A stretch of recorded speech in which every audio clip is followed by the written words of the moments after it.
안녕하세요. 고요사 북클럽입니다. 오늘 준비한 작품은 김경애 작가님의 그녀를 위해 얌모얌모입니다.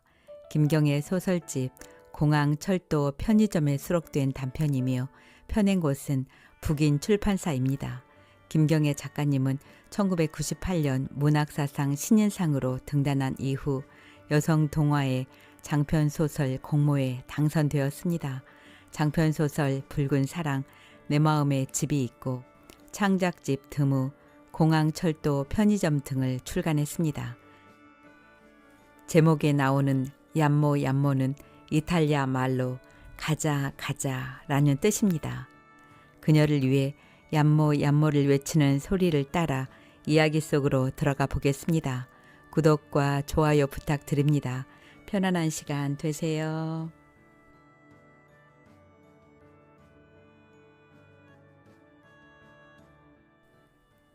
그녀를 위해 얌모얌모. 김경애. 나는 여러 직업을 겸하고 있는 대학 교수다. 키 175cm, 몸무게 80kg로 굵은 파마머리, 외모로도 교수에 걸맞은 체격과 연예인 같은 살인적 미소와 호탕한 웃음까지 갖고 있다.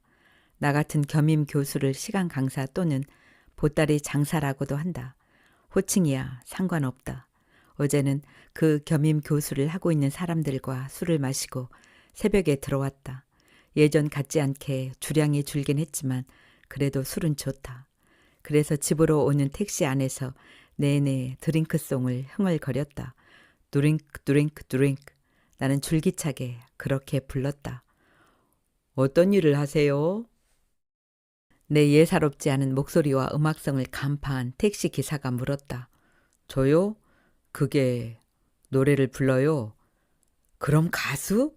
택시 기사는 룸미러로 홀끗 쳐다봤다. 노래를 부르는 건 맞지만요. 그런 가수가 아니라 성악가예요. 이런 말을 그동안 살아오면서 얼마나 많이 했는지 모른다. 아마 나 못지않게 우리 엄마, 그녀의 부모도 많이 했을 것이다. 조금 전 술자리에서도 가수 얘기가 나왔다. 과 후배 중 한 놈이 요즘 잘 나가는 가수라는 게 화제의 중심이었다. 걔 출연료가 얼만지 알아? 알고 싶지 않아. 그러면 너도 가수 해라. 하고 싶다. 우리가 지금 하고 있는 게 뭐야? 클래식의 대중화? 우리도 관객을 감동시키는 거잖아. 요즘은 어떻게 하면 웃길 수 있나? 기획사에선 아예 머리를 짜내더라고. 택시에서 내리자 술이 확 깼다. 나는 드링크 드링크 드링크 대신 나머지 가사를 허공에 대고 불렀다. 술은 입으로 들어오고 사랑은 눈으로 들어온다. 이는 죽기 전에 알아야 할 평범한 진리다. 언제 되새겨도 너무 멋진 가사다. 나는 편의점에 들어가서 소주 한 병을 샀다. 일요일에 교회에 나가 성가대를 지휘하더라도 나는 술을 마신다. 아파트 뒷문으로 이어진 언덕을 올라가면 내 아지트가 나온다. 공원 안의 무덤 옆 성물에 등을 기대고 앉아 마시는 소주가 오늘따라 쓰다. 나는 반병 정도만 마시고 나머지는 무덤가에 부었다. 전망 좋은 정자에 앉아서 편하게 마실 수 있지만 사람들 눈에 띄기 싫다.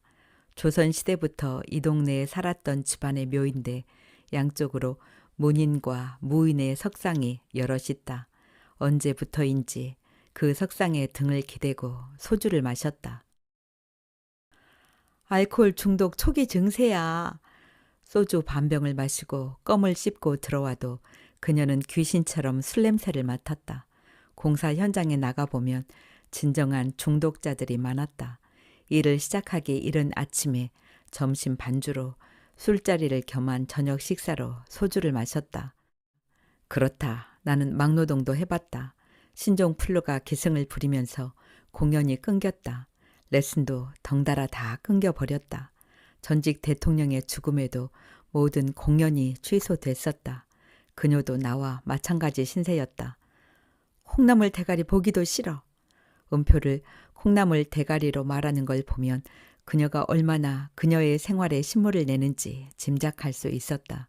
때문에 적잖이 당황스럽기도 하고 우습기도 하면서 나는 내색하지 않았다. 차라리 1,000원짜리 김밥이나 팔았으면 좋겠어. 작곡을 전공한 그녀의 입에서 나온 말이었다.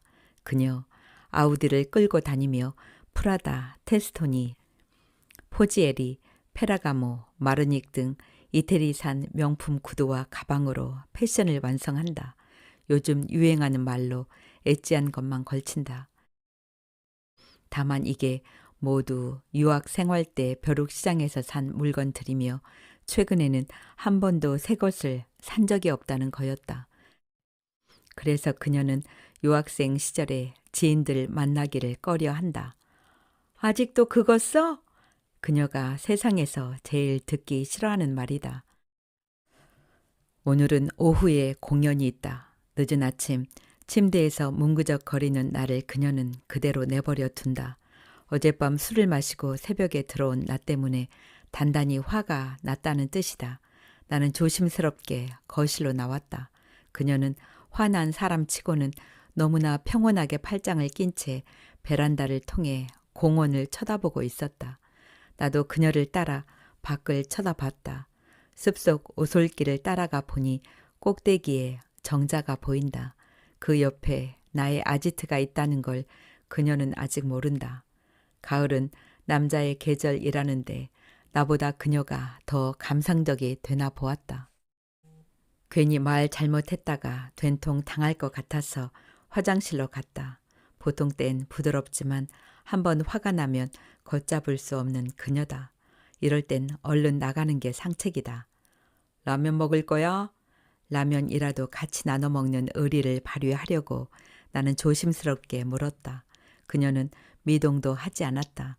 나는 라면 국물에 밥 한 공기까지 말아 먹었다. 그리고 식탁 위에 있는 양파 베이글을 까망베르 치즈를 듬뿍 얹어 먹어버렸다. 물론 프림과 설탕이 들어간 달짝지근한 커피 믹스도 한 잔 타마셨다. 도대체 때와 상황을 가리지 않는 나의 주체할 수 없는 식욕이 그녀의 등을 바라보고 있자니 민망해진다. 오늘 공연은 명동에서 있다. 공연이 있다면 무대를 가리지 않는 프로 정신이 누구보다 강하지만 조명도 없는 거리의 무대는 아직 꺼려진다. 좀 더 솔직히 말하자면 시장통 같은 곳에서 가던 길 멈추고 서서 아무나 볼 수 있는 무대는 사양하고 싶다. 하지만 지금 찬밥, 더운 밥 가릴 때가 아니다.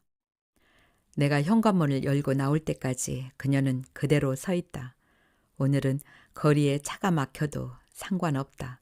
차라리 느긋하게 라디오를 들으면서 가는 게 좋다. 내가 꿈꾸던 삶은 이런 느긋함과 적당한 감상이었다. 지금 블루 마운틴과 프렌치 바닐라를 2대1로 섞어내린 커피 한 잔이면 세상에서 더 부러울 것이 없을 것 같다. 그녀는 요즘 커피를 마시지 않는다. 커피를 갈고 내리는 커피 도구는 먼지를 뒤집어 쓴 채 싱크대 한 구석에 박혀 있다. 덕분에 나는 일회용 커피 믹스를 애용하고 있다.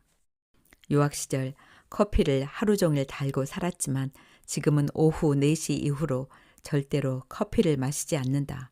늦은 오후 무엇인가를 시작하기엔 너무 늦고 일을 끝내기엔 너무 빠른 그 시간에 딱히 할 일이 없으면 가슴이 답답했고 그래서 커피를 마신 날은 한 잠도 못 잤다. 불면증으로 잠을 이루지 못한 채 일어난 다음 날 핏발이 선 눈동자로 강의를 하고 무대에 설 수는 없다. 비록 일주일에 몇 번 되지 않는 강의지만 아직은 학생들에게 인기 있는 교수님이다. 교수님, 제 친구 중에 반수하는 애가 있는데요. 레슨 해주실 수 있으세요? 어제 수업이 끝나고 빨간색 미니 쿠퍼를 타고 다니는 여학생이 물었다. 속으로 쾌재를 불렀지만 침착했다. 오, 그래? 시간이 겹치지 않으면 해줄게. 수리 영역을 포기한다 해도 나머지 과목에서 절대 좋은 성적을 낼 수 없는 돈이 많은 집 아이들이 아직도 성악과를 지원하며 그래서 무늬만 교수인 우리의 숨통을 트여준다. 그러면 자동차 할부금은 해결할 수 있다. 리허설이 시작됐다. 우리 바로 앞 순서는 난타의 공연이다. 난타팀은 배추와 무 없이 북을 두드리며 박자를 맞췄다. 오늘은 피아노 없이 CD 연주에 맞춰 노래하는 MR 공연이다. 그래서 더 신경이 쓰인다. 연주곡을 잘못 내보내면 끝이다. 우리랑 같이 몇 년째 호흡을 맞춘 최 실장 대신 오늘은 처음 보는 여자아이가 따라왔다. 좀 불안하다. 하지만 순서에 맞춰 우리의 사인을 보며 잘 틀어주고 있다. 좋아. 우리는 오케이 사인을 보내고 무대에서 내려왔다. 공연 때는 쉬는 시간이 좀 길어질 거예요. 난타팀이 난리친 배추와 무를 치운 다음 무대에 올라서야 하니까. 진행자가 이해 좀 해달라는 투로 얘기한다. 우리 팀의 홍일점 소프라노는 리허설이 끝나자 노트북을 켰다. 핑크색 케이스로 보아 새로 바꾼 게 틀림없다.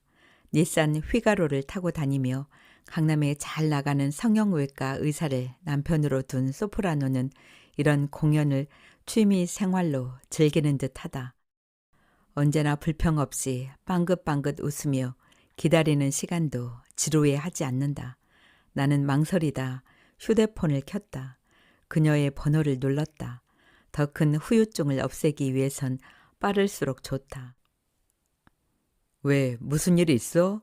나는 그녀가 좋아하는 굵은 저음으로 물었다. 그녀는 대답이 없다. 왜 그래?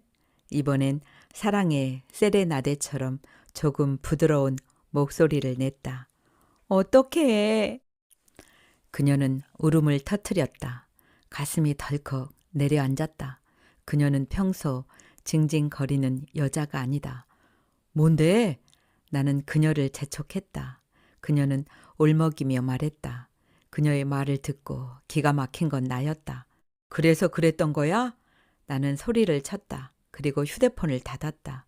이럴 땐 담배라도 피우고 싶다. 마음 같아선 캔 맥주라도 들이켜고 싶다. 무슨 일이 있어? 한껏 부풀려 올린 속눈썹을 깜빡대며 소프라노가 물었다. 나보다 4살이 많은 그녀의 예고 선배다. 다른 소프라노와 달리 갸냘픈 몸매와 예쁘장한 얼굴 때문에 이런 공연 무대에 적합하다. 성량이 조금 딸려 고음에서 불안하긴 하지만 그 정도는 전공한 사람들이 아니면 눈치채지 못하게 잘 넘길 수 있을 만큼 무대 매너가 세련됐다. 중간에 이렇게 대기 시간이 길다 보면 우리는 사소한 일상과 농담을 주고받으며 시간을 보내곤 했다. 이번만은 입을 다물고 얼버무려야 했다. 그런데 그만 나도 모르게 흥분해서 말했다. 같이 살면서 임신을 했다고 우는 건 뭐예요? 그 말을 듣는 소프라노의 얼굴이 경직되는 순간 나의 방정맞은 입을 손으로 가렸다. 축하해. 배 불러오기 전 결혼식 해야지. 소프라노는 아무렇지 않은 표정으로 노트북 모니터를 들여다봤다. 나는 내 실수를 만회하기 위해 무슨 말을 해줄까 머릿속으로 굴렸다. 내가 재미있는 얘기 해줄까요? 해봐. 소프라노는 화면에서 눈을 떼지 않은 채 말했다. 동생이 형을 엄청 좋아해요. 뭐라고 하는지 알아요? 소프라노는 시큰둥한 표정으로 고개를 돌렸다. 나는 얼마 전 드라마에서 봤던 장면을 떠올렸다. 형광펜이라는 내 대답에 소프라노는 살짝 미소를 지어 보였다. 집에서도 밖에서도 여자에게만 발휘되는 이 선량한 마음 때문에 피곤하다. 결혼 7년 차인 소프라노는 아이가 없다. 물론 불임 클리닉에도 다니는 것 같다. 행세 꽤나 하는 시집에서 어지간히 스트레스를 주는 모양이었다. 나의 아둔함이 문제다. 같이 살고 있는 그녀의 변화를 전혀 눈치채지 못했다. 입맛이 없다는 그녀가 남긴 음식을 모조리 먹어 치우면서 나 예쁘지 하는 이런 표정으로 그녀를 바라보곤 했으니 말이다. 이번엔 진짜 재밌는 얘기 해줄게요. 나는 소프라노의 마음이 풀어지기 전에 내 마음도 불편해서 싫다. 비록 잘 삐치긴 하지만 그녀의 선배라는 이유로 우리가 필요할 때마다 돈을 별 군말 없이 빌려주곤 한다. 우리의 은행 대출 금고를 잃어버릴 순 없다. 참새 시리즈인데요. 참새가 땅바닥에 떨어진 비아그라를 주워 먹은 다음에 한 말? 역시 무반응이다. 독수리 씨발년들 다 죽었어. 소프라노가 고개를 숙이고 웃는다. 그리고 나를 쳐다보면서 또 웃는다. 빨간 립스틱을 바른 입술을 열고 새하얀 이를 내놓고 활짝 웃는 걸 보니 마음이 놓인다. 정말 웃긴다. 소프라노는 계속 터져 나오는 웃음을 주체하지 못한다. 자, 선물이야. 소프라노가 노트북 화면을 가리킨다. 뭐예요? 유모차. 하지만 그 유모차는 일반 유모차가 아니다. 바로 며칠 전 신문에서 이 유모차에 대한 기사를 읽고 그녀와 어이없어 했었다. 노르웨이 산으로 유모차 3개에 벤츠라고 했다. 일반 유모차는 아이가 앉는 위치가 낮아서 외출을 하더라도 어른들의 다리만 보게 되지만 이 유모차는 부모와 같은 눈높이에서 세상과 부모를 바라보고 소통할 수 있다고 그 비싼 값에 정당성을 주장했다. 아기를 안아서 보여주면 되지. 그녀와 난 똑같이 말했다. 지금은 유모차가 필요하지도 않다. 더구나 유모차 값이 중고차 값과 맞먹는다. 이거 너무 비싸잖아요. 먼저 쓰고 나한테 넘겨. 아이가 태어나서 유모차를 쓰게 될 때까지 기다리기 전에 우리는 아마도 그 유모차를 팔아서 생활비로 쓰게 될 것이다. 내 처지를 뻔히 알면서 나를 놀리는 것인지 나의 부주의함을 벌주는 것인지 모르겠다. 어쨌든 사주면 감사히 쓸 것이다. 소프라노는 무대 의상을 갈아입는다며 자리에서 일어섰다. 공연이 시작됐다. 소품 잘 챙겨. 누군가 소리쳤다. 나는 빨간색 플라스틱 빗을 뒷주머니에 넣었다. 우리의 공연이 처음부터 소품이 필요하지는 않았다. 처음엔 까만 턱시도를 차려입고 스탠드 마이크에서 우아한 손짓과 호소력 있는 표정을 지으며 공연을 했다. 플라시도 도밍고나 루치아노 파바로티, 호세 카레아스 같은 역량이 아니라면 오페라 아리아 따위를 들어줄 관객이 많지 않았다. 우리도 나름대로 레퍼토리를 개발하고 업그레이드 시켜서 여기까지 왔다. 방송국의 개그맨이라는 사회자가 협소한 무대에서 입담을 펼친다. 좌석도 없고 플라스틱 의자 30여 개를 간이 무대 아래 갖다 놓았다. 그나마 사람들도 다 차지 않고 사람들은 지나가면서 무슨 일인가 힐끔거린다. 난타팀의 공연이 끝나간다. 북의 리듬이 틈을 주지 않고 사람들의 시선을 끌어올리기 시작한다. 스포츠 브라 같은 윗도리를 입은 여자 단원이 두 손을 위로 올릴 때마다 배꼽이 훤히 드러난다. 사람들의 박수 소리와 함께 흰 연기도 팡팡 터진다. 어떤 남자들은 휘파람을 불어댄다. 이젠 우리 차례다. 하지만 조금 기다려야 한다. 진행 요원들이 무대 위로 뛰어올라 무와 배추를 치운다. 작은 무대 위에 가득한 무와 배추를 그대로 밖으로 쓸어낸다. 갑자기 사람들이 웅성거린다. 뭐야? 우리 팀은 고개를 내밀어 무대를 쳐다봤다. 한 할머니가 무대 위로 올라가 잘게 썰어진 무와 배추를 대형마트 상표가 찍힌 비닐봉지에 담고 있다. 진행 요원들이 아무리 말려도 소용없다. 아, 예, 요즘 경제적으로 많이들 힘들어하고 계신데요. 저런 알뜰함이 필요하지요. 저런 우리들의 어머니가 없었다면 우리들도 이렇게 잘 먹고 잘 크진 못했을 거예요. 자, 그런데 할머니, 저도 먹고 살아야 돼요. 빨리 공연을 시작해야 되니까 이제 그만 내려가시면 안 될까? 사회자가 콧소리를 내며 애교를 떤다. 할머니는 들은 척도 안 한다. 엄마, 나 좀 도와줘. 안 그러면 나 잘린단 말이야.